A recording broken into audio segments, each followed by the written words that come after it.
Si le Burkina, le Mali et le Niger ont avancé pour raison l'insécurité qui frappe à leurs frontières avec la montée en puissance du djihadisme et du terrorisme, l'enjeu était tout autre au Gabon.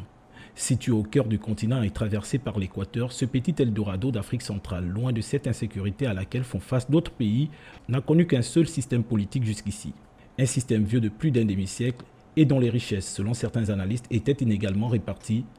Après 2 mandats passés à la tête du pays, Ali, fils d'Omar Bongo Ondimba, remplace son père, qui avait déjà passé plus de 4 décennies à la tête du pays après le décès du président, Léon Mba, premier président du Gabon.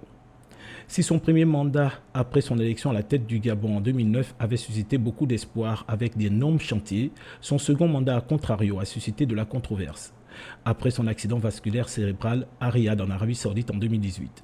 Mais les actions qui ont succédé n'ont pas été pour l'amélioration des conditions de vie de ses compatriotes. Or, Ali Bongo Ondimba avait pris l'engagement de n'être heureux que si ses compatriotes le sont. Profitant de son état de santé, son entourage, constitué en majorité d'une jeune garde sans expérience, avait pris le contrôle du pays.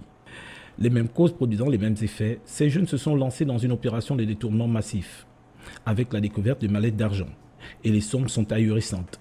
Des milliards détournés par l'entourage immédiat de l'ex-président, tout cela au mépris des chantiers arrêtés, faute d'argent et d'arrêts de salaire dans des entreprises, des pensions de retraite et d'une misère sociale accrue. Face à cette déliquescence, les élections générales d'août 2023 marquaient le ras-le-bol d'une population prête à se soulever de nouveau pour contester une élection présidentielle remportée par le candidat du Parti démocratique gabonais Ali Bongo Ondimba.